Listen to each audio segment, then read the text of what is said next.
เฮ็ดให้ตัวเองเมื่อยนอนอินเลดมันได้ขึ้นไปนอนอีกบ่รู้ไปทางใดใช้เราไปใช้งาน800ก้อนย่ายคนเดียวสำว่าบักจีดมาเฮ็ดซอยบักผมยาวๆนั่นดิมาเฮ็ดซอยกับจักก้อนเอาย่างมาพี่ก่อนดูเดี๋ยวอ่านครับก็ได้เด้อเด้อดูสองล้านกีบเนาะโอเคเอาอันนี้ไปหน่อยนี่ก็ได้กันแล้วชมเจ้าเด้อขอบใจที่ว่าแม่เพิ่นที่เป็นสะพานบุญที่เพิ่นเอาเงินเอาคำไปหาบุญหาหมอเนาะผมขอบใจในระหว่างเงิน2 ล้านพุทธิเพิ่นมอบมาให้เนาะก็อยากให้หายพยาธิที่เจ็บเป็นอยู่นี่แหละขอบใจหลาย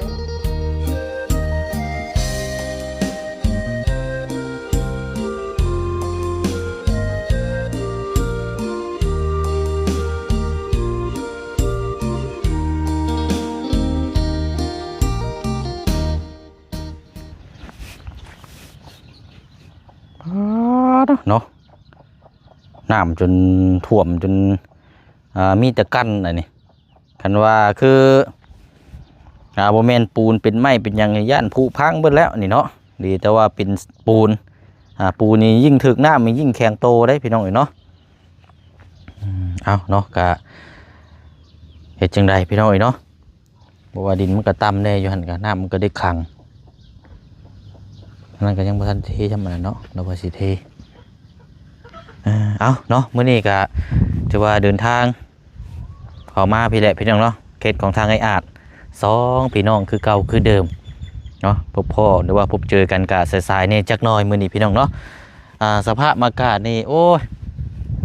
บ่รอดหรอกพี่น้องเอ้ยมื้อนี้ก็ย่านตกแน่นอนเนาะเอาเนาะมื้อนี้ก็เข้ามาพี่ก็พอดีก็มีแนวมาพูดมาคุยมาถามทาง2พี่น้องแล้วอีกคือเก่ามื้อนี้ก็พี่น้องเนาะพอดีทางแม่ใจดีเนาะที่เพิ่นฝากเงินมาจำนวน2 ล้านกีบก่อนหน้าแหละพี่น้องเนาะทางแม่เพิ่นก็ได้รับได้ชมว่าเกี่ยวกับสุขภาพร่างกายนี่แหละพี่น้องเนาะตอนแรกๆก็ทางแม่เพิ่นว่าจะให้น้ำเงินนี่แหละจำนวนเอาไว้สมทบแต่ว่าถ้าสุขภาพร่างกายบ่แข็งแรงนี่ก็บ่โอเคปานใดได้พี่น้องเนาะถึงสิบ้านขึ้นศาลที่ส้นที่เซาสร้างไว้ส่วนสุดท้ายมาสุขภาพร่างกายบ่แข็งแรงอาจจะเป็นนักกุหันเผื่ออาจจะบ่ได้อยู่เนาะเพราะฉะนั้นแม่เพิ่นได้ว่านำเงินจำนวนนี้มอบให้ทางเราดีกว่าไว้ไปหาหมอว่าซั่นเนาะแต่ว่าต้องถามเราเบิ่งก่อนว่าเราสิไปบ่เนาะเดี๋ยวถามเบิ่งทางในบุคำเนาะพี่น้องเนาะถ้าว่าเราไปบ่เช่นก็สิมอบเงินจำนวน2 ล้านกีบให้ทางครอบครัวเพิ่นนะครับไปหาหมอแล้วจังมาอัปเดตติดตามเบิ่งนำกันเนาะครับสบายดีและสวัสดีพ่อแม่พี่น้องเบิดสุขุสุคนพบเจอกันอีกคือเก่าอยู่กลางทุ่งไร่ทุ่งนาเนาะพาพี่พาน้องมาเปลี่ยนบรรยากาศมื้อนี้ก็เสียงเขาเจ้าไทยฮุดเนาะลงไร่ลงนาอะไรพี่น้องเอ้ยป้าบุ่มบ่ำอยู่เนาะบัดนี้เนาะตัดภาพไปทางนั้นบัดนี้พุ่นละโอ้ดูยุกได้ดินบล็อกไปพี่โบนี่ว้า200-800 ก้อนโพดดิโลนี่เนาะเอาโอเคเนาะเดี๋ยวเข้าไปพุ่นละพี่น้องเอ้ย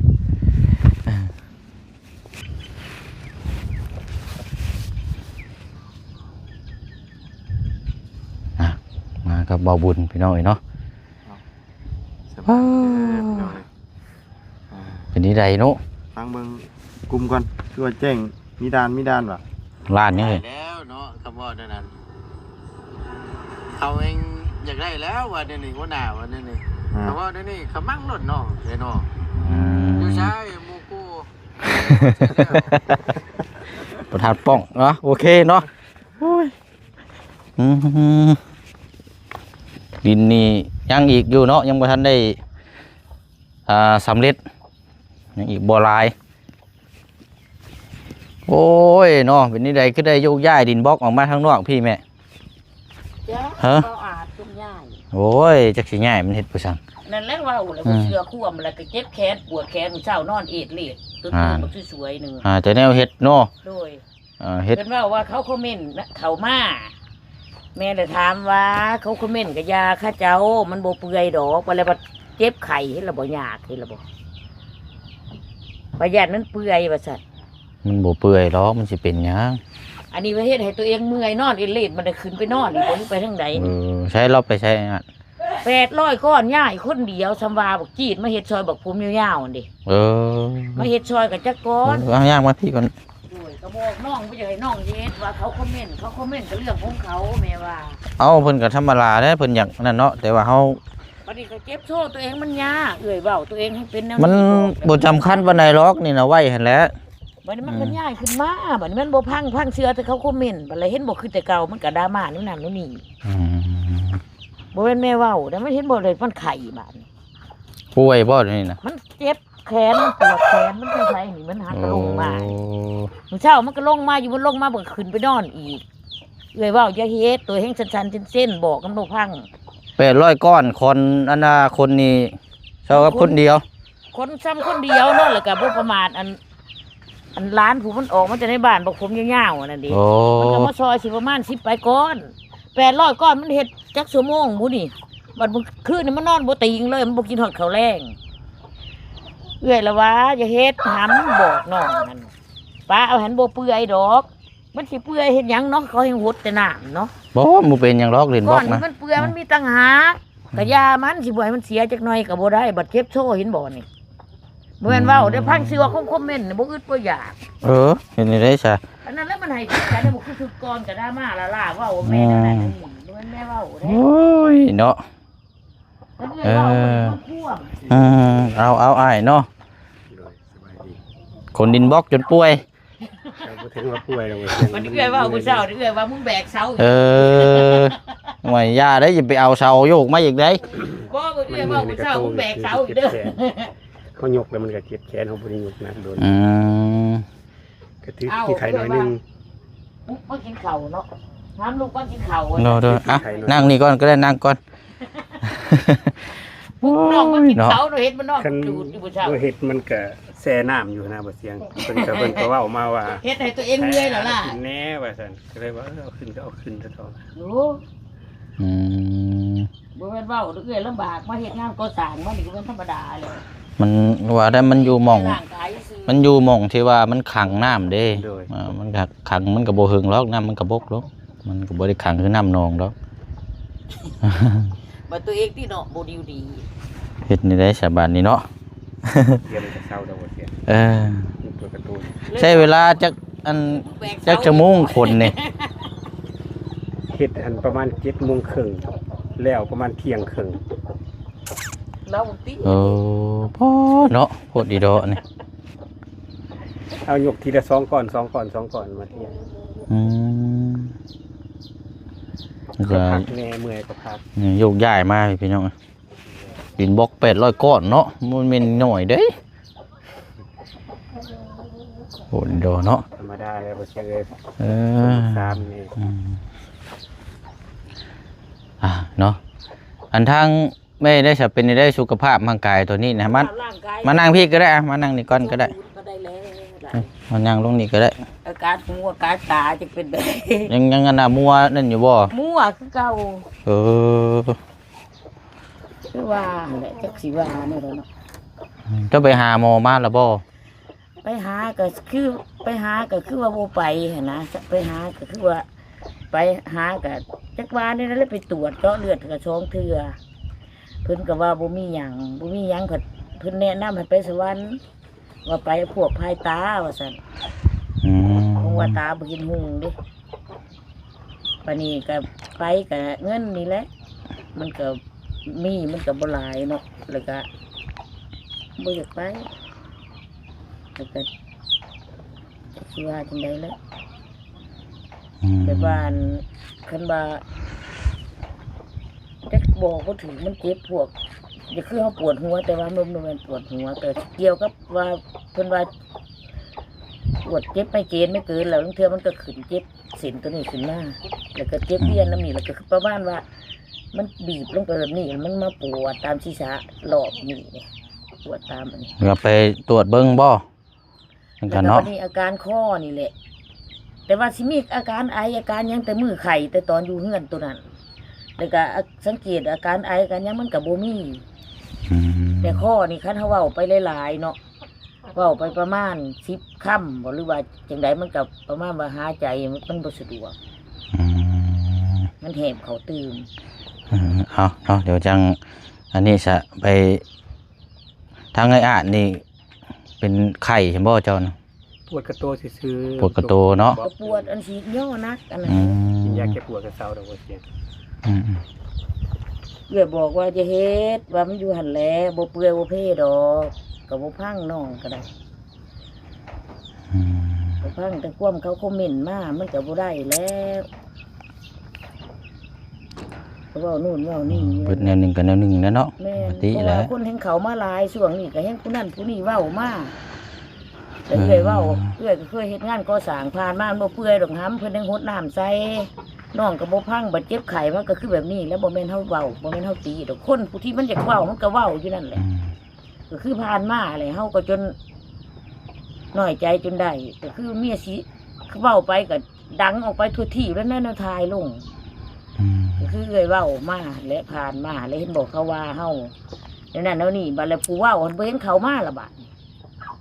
มันก็น้อยใจอยู่ได้เห็นว่าก็ได้พวกคอมเมนต์ก็ได้คอมเมนต์ซุ่มซี่ซุ่มหาเฮ็ดหยัง อ่าเนาะก็ช่วงชุมเฮาบ่ได้เข้ามานี่ก็มีเพิ่นแน่ซะทั้งทีมงานเข้ามานี่อ้าย หลายคู่หลายคนอยู่ได้บ่เสียง บ่เฉพาะชุมเฮาทีมงานเฮานี่ได้ ทีมงานบ่เสียงบ่ช่วงบ่เสียงบ่ได้เข้ามานี่บ่มีสาวบุญ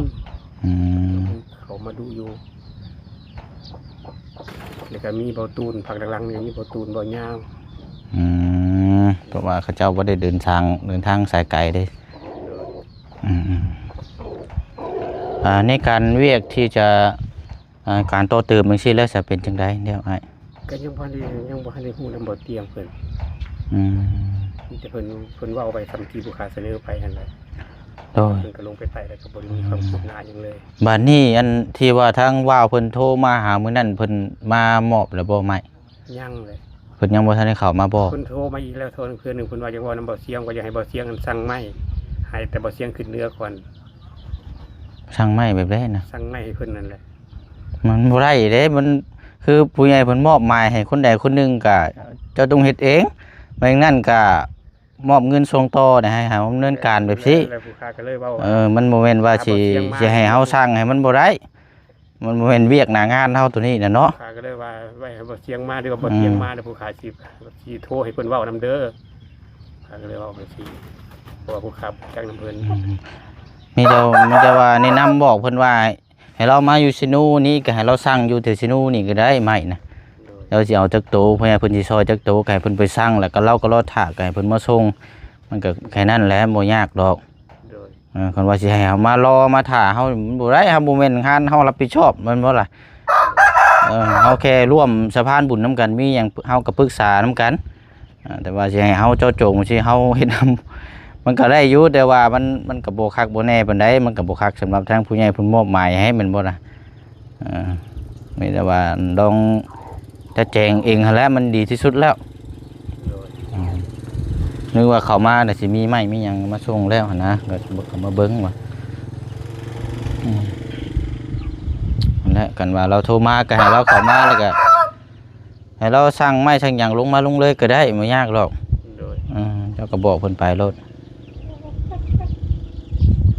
ให้เพิ่นจัดการโดยตัวของเพิ่นเองว่าง่ายสิ แม่นให้เพิ่นดำเนินการโดยตรงเลยโลด ห้านขายไม้อยู่ซิโนเฮาก็มีเนาะ มันมีเบิดนั่นแหละอยู่ใส่กันอยู่ที่นี่ เพิ่นก็ส่งอยู่เนาะ บ่ยากหรอก โดยผู้ค้าก็สิบอกเพิ่นก็ได้ว่าเพิ่นก็โทรมาดูอยู่ มันสิไปรอทั้งเทื่อชุมเฮาก็บ่ได้อยู่ใช่แต่ว่าผู้ใหญ่เพิ่นมอบหมายให้เฮาโดยตรงใช่มันสบายมันบ่ยากดอก โดยแต่เพิ่นก็ติดตามคลิปบ่เสียงอยู่ดอก อืม เพราะว่าไปสิเพิ่นกันสิฮู้นี่ จังได้ฉันคันว่าบ่เชียงลงมาสิปั๊บสิก็คันว่ามื้ออื่น เพิ่นว่าจังซี่นะ มาจังซี่มันก็จักนึได้สั่งไม้มันบ่ยากดอกสั่งนะขอให้นั่นไปสั่งก็ได้คือกันนั่นแหละแล้วสำคัญที่สุดก็ต้องเจ้าของนั่นแหละมาสร้างเอง มันจะเป็นผลดีต่อสำหรับผู้ที่ในการสร้าง โดย มันจะพื้นฐานมันจะโอเคกว่าแมันบ่ล่ะ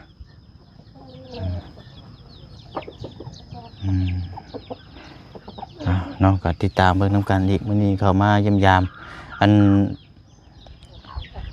มีแต่ว่านั่นแหละทางอันแม่เพิ่นบอกว่าเพิ่นโทรคุยลมกับเฮาแหละเพิ่นเห็นทางชุมเจ้าน่ะแบบสุขภาพเจ็บโน่นๆแน่เพิ่นว่าถ้าเฮ็ดเฮือนซ่านก็ซำนี้ก็ถือว่าโอเคแล้วแต่ว่าทางแม่เพิ่นว่า เงินจำนวนที่เดือนหรือว่า2 ล้านนั่นเพิ่นว่าอยากให้เฮานั่นมอบให้เลยมอบให้ก็คือไปตรวจสุขภาพมันแหละเพราะว่าแม่เพิ่นเห็นมื้อนั้นก็จมปวดบ่ตามองบ่เห็นเนาะก็เลยให้ไปตรวจเบิ่งแต่ว่างบพอบ่พอจังไดก็มันก็ขึ้นอยู่กับงบตัวนี้แหละคันบ่พอแล้วก็แม่นว่าจุมเจ้าก็หาเพิ่มใช้เด้อมันบอกก็เรื่องสุขภาพเนาะถ้าเป็นหนักมามันก็คือว่าได้พี่น้อง จักที่ว่าได้เนาะมันก็ช่วงนี้ก็ต้องพูดอะไรนำมันก็ไปหาหมอไปกินยุกินยาแล้วบ่หายจักเทื่อหน้าตาก็จนว่าโซมแห้งอีหลีรอจนได้กลายคนเลยที่ว่าเนี่ยได้เบิ่งแน่ล้างมือกำมองเข้าไปเป็นลมโลกอีสังเอาไปมาแล้วก็จักสิว่าจังได๋ลูก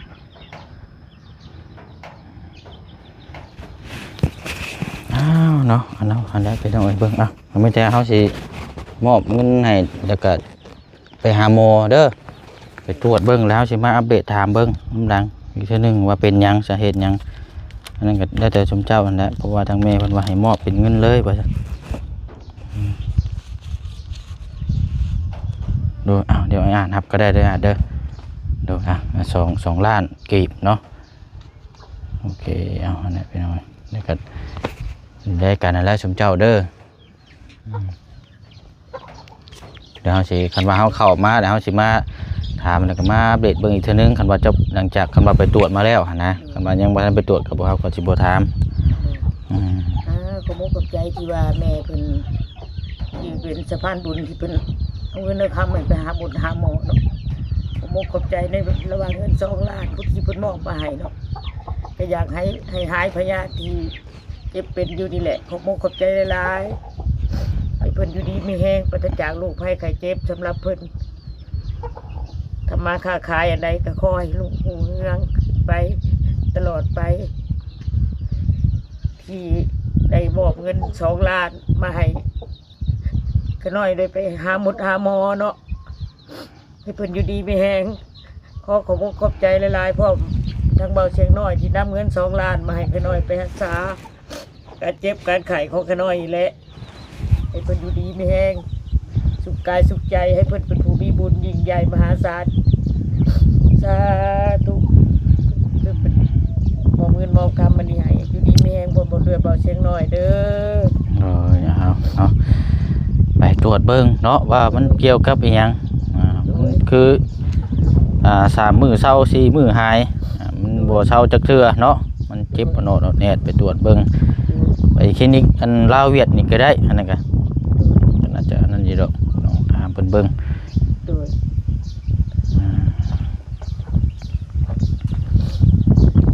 คลินิกลาวเวียดอยู่เซโนหรืออยู่สวรรค์อยู่เซโนเฮานี่เลยโดยหมู่เวียนหั่นเด้หมู่เวียนมีชิวชายมือลงไปโดยปตทลงไปอีกจักหน่อยฮะพระเจ้าฮู้อยู่ดอกถามลาวเวียดพระเจ้าก็สิแนะนำบอกอยู่ดอกแต่คนชิโนเฮาฮู้ได้อยู่ดอกไปตรวจเบิ่งตามไปตรวจเพิ่นแนะนำให้คันว่าพายตาเพิ่นว่าให้ไปสวรรค์ป่านนี้คันว่าอยู่เซโนมีก็สิไปยังเซโนนี่แหละบ่ไปดอกสวรรค์ตรวจเบิ่งร่างกายเฮาแน่เพิ่นต้องมาตรวจสุขภาพเนาะลองเบิ่งว่านี่จุดประสงค์ของทางแม่เพิ่น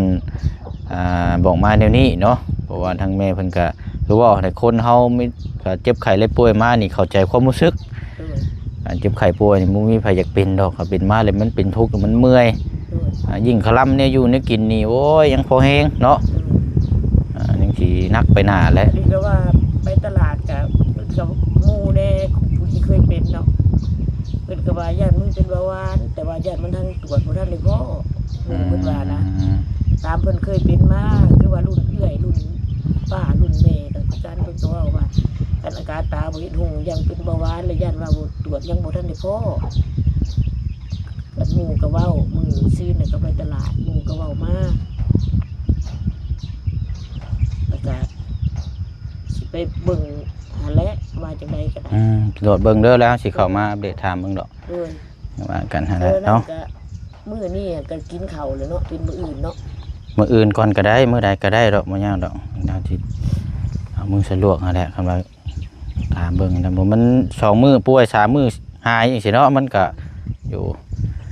วันนี้มือซื้อเนี่ยนักเขตอะไรเขตแอลลงไปนักแห้งย่อยังไม่จะขึ้นวันนี้มือว่านนี่ก็มือนี่เบาแน่หากแต่ว่าอาการปวดหัวข้างเดียวบัดช่องมือหรือหัวข้างเดียวการเดิน เนาะเอาได้วันนี้เนาะก็ทันใดที่มันเฮาหยุดได้ก็หยุดก่อนเนาะในการโยกย้ายขึ้นย้ายก็มันนักสำหรับร่างกายเฮานี่มันบ่ไหวเด้เนาะ นั่นแล้วบอก อย่าไปเอาเชาไว้หรือบ่แฮงเด้ เนาะ เนาะ เอื้อก็ยังให้มื้อเช้านี่ว่าบุกน้องว่ากินข้าว บ่ได้ นะ บ่ได้เจ็บหยังดอกเจ็บ บ่กินก็บ่ได้เจ็บยังแล้วนอนร่างกายเฮานี่ที่มันถ่อลง เขาโยกเขาบ่ได้โยกเลิงหั่นนะ โอ้ย เสียงปวดขาธรรมดา บึ้งกับบ่ได้ยกเลยเนาะมันหนักปานนี้ 800ก้อนมันเฮ็ดจักชั่วโมงเอ้ยเว้าบ่ได้พักยานะหามว่านี่ โอ้เนาะขึ้นย้ายมันบ่แม่นง่ายๆได้เนาะเห็น แม่ บอก อยู่ดอกเจ้าว่ามันเจ็บซำนี้บัดแล้วมันเห็นบ่คือเอื้อยย้อนเฮ็ดเวียงหนักนั่นแหละ บัดแล้วมันก็ค่อยเป็นไปบัดนี้ไผสิเบิ่งเอื้อยก็เห็นตาบอดบัดนี้เอาสมมุติว่าน้องก็พัดสั้นๆเส้นๆไปร่างกายก็เฒ่าลงน้อง50เอื้อย57แล้วไผสิเบิ่งกันได้บัดนี้ก็ย้อนบ่รักษาตัวเองนั่นแหละเอื้อยก็ย้อนบ่รักษาแม่นอยู่การจะเป็นคือเอื้อยเฮ็ดตะกี้มันบ่มีเฮือนอยู่กูมื้อนี่ก็ซ้ำนี่แล้วเดี๋ยวเพิ่นมาเฮ็ดเอื้อยบอกอธิบายยังบ่พังว่าเอื้อยจังหายมื้อเช้ามื้ออื่นมึงแบกเสาอีกเด้อห้ามบอกมัน โอ้ยน้อย มื้ออื่นแบกเสาอีกเด้อห้ามมาเอื้อยบอก จะแบกไอ้เด้บ่เสียงแบกคนใหม่ เนาะ แบกก็แบกกับเอิ้นเบาทองมีแน่สมุนแล้ว บ่ ก็เบา เสียงก็บ่บุญ เบาบ่ใจ มาไวๆกว่านี้เดียวหน่อยนึงก็บ่ได้เนาะพอสิได้งัดทอนมีอยู่ช่วยกันนี่มันก็งัดเข้ามาแล้ววังได้นะครับเสียงบ่ต้องมีกับบ่พัดไซเพิ่น เอาหั่นแหละเนาะคันว่านั่นก็เป็นไปได้ก็บ่นั่นก็ได้เนาะขึ้นย้ายเฮาเอาสิ่งที่ของสำคัญมันนักเปื่อยปวดร่างกายเฮาหั่นแหละเนาะเนาะนี่ก็มากเบิดแล้วก็มีแต่ว่าเฮาปรับหน้าดินนี่รอบัดนี้เนาะ โดย รอในการต่อเติมเบิ่งน้ำกันอีกบัดนี้เนาะเอาเนาะทางรับทางเฮากับเบิดเท่านี้เด้องบเด้อมอบให้เบิดนี่ก็มีแต่ว่าที่เขามาเยี่ยมมายามคือเก่าหั่นแหละเนาะแต่ว่างบในการสมทบหรือว่าช่วยเหลือนี่ก็เบิดแล้วเนาะนี่ทางแม่เพิ่นก็ฝากมานานแล้วพี่น้อยแต่ว่าทางแม่เพิ่นได้รับได้ชมเพิ่นเลยเว้าเรื่องสุขภาพร่างกายนี่เพิ่นเห็นในคลิปเพิ่นก็ได้ว่าโอ้ยบ่ไหวแล้วพี่น้อยเนาะก็เพิ่นว่าเนี่ยเนาะสั่งอันนี้ไว้เฮือนซ่านหลังบ้างใหญ่งามๆสุขภาพร่างกายบ่แข็งแรงก็บ่ได้อยู่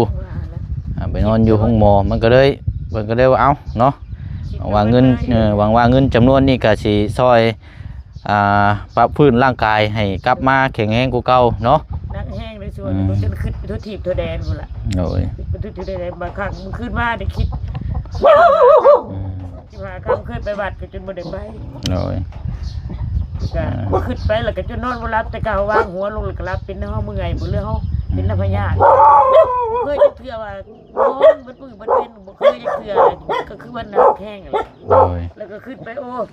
สิได้อยู่บนไซโนเฮือนแล้วก็เริ่มไปอยากเฮ็ดเวียกตื่มอีกนะ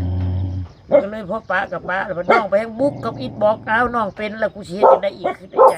ขึ้นแล้วขึ้นอีกน้องก็บอกว่าพังแล้วก็ย่าว่า เนาะเอาล่ะซะเด้อเฮาสิได้เดินทางก่อนบัดนี้เนาะเดี๋ยวทางบ่บุญเพิ่นสิเข้ามาหาอีกเทื่อนึงเนาะเด้อเอา เนาะ เนาะ เขามาเยี่ยมมายามเอ้ยแน่คิดฮอดคิดถึงคือเก่าหั่นล่ะ โอ้ยคือเก่าหั่นแหละ ถามข่าวก็เว้า กินฮอดคือเก่าฮักแพงคือเก่านับถือเป็นน้องเป็นลุงคือเก่าเด้อบ่เสียงหน่อยก็ได้ โดยเอาโอเคเด้อ มาหาแน่คิดฮอดคิดถึงคือเก่าเด้อ เอาโอเคเด้อเด้อ โอ้ยเด้อที่เรียนเข้ามาหาเด้อที่บ่ปลาเด้อบ่เสียงเด้อให้อยู่มันคนนี้ปราศจากโรคภัยไข้เจ็บ บ่เสียงน้อยยากบ่มื้อนี้คันบ่ยากก็อย่าเพิ่งไปแกเอาเครื่องอยู่ในบ้านทำไม สิไปบัดมหาโชค ดู เพราะว่าสิรอไปสั่งไม้ผาเชล่าให้เพิ่นยุ่มนี่ค่ะคันว่าบ่ได้มีเวียกตัวนี้ก็สินั่นให้อยู่ ยากเลยยาบ่ามือได้บ่ยากลังเทื่อน้องเข้ามากันบ่ทันได้แก อยู่ไสก็ อยู่ในบ้านนี่แหละ มื้อนี้ยากเลยยา โดยเพราะมื้อนี้เฮาพาขึ้นไปพุ่นแน่นะฉันก็มือหน้ามือในก่อนก็ได้เนาะ โดย คำว่ายังบ่ได้ดีมานะ อยู่ดีมีแห้งเด้อเดินทางปลอดภัยเด้อน้องเด้อ เอาเนาะทำนั่นได้ ใหญ่รุ่นทับเด้อ โชคใหญ่รถทับใครอยู่รอกเนาะเลขเป็นร้อยล้านใครอยู่เนาะ ให้สิๆกันเลย บ่เนาะเราเดือยไม่บ่นเดี๋ยวรอเนาะเอาเล็กละปะเดือยไม่เอาเนาะหงครัวแล้วก็นี่แหละพี่น้องเนาะแต่ว่าสำคัญชุดก็คือนี่แหละดินบล็อกเนาะโยกย้ายมาหัวหน้ามันขัง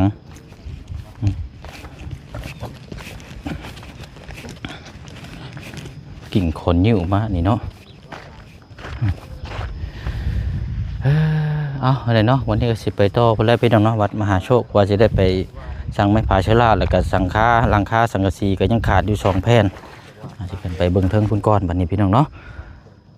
มากับมาบุตร2 คนมันนี่กับพี่เนาะแต่ว่าวันเวลานั่นก็แม่นพุ่นละพี่น้อง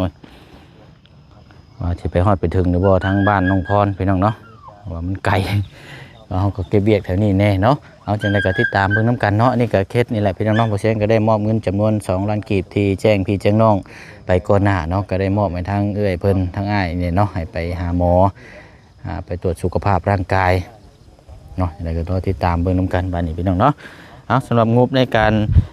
ต่อเติมหรือว่าในการที่สมทบนี่ก็ทางบ่เสียงนี่บ่มีแล้วพี่น้องเด้อเนาะมีแต่ว่าถ้ามีก็มีแต่ว่ามาเยี่ยมยามอัปเดตถามไทยเบิ่งน้ำกันให้ได้พี่น้องเนาะเอาคลิปนี้ลาพี่ลาน้องไปก่อนทั้งสุขกายสบายใจทั้งผู้ให้และก็ทั้งผู้รับเด้อเนาะพบกันในคลิปหน้าเนาะบ๊ายบายเด้อพี่น้องเด้อสบายดี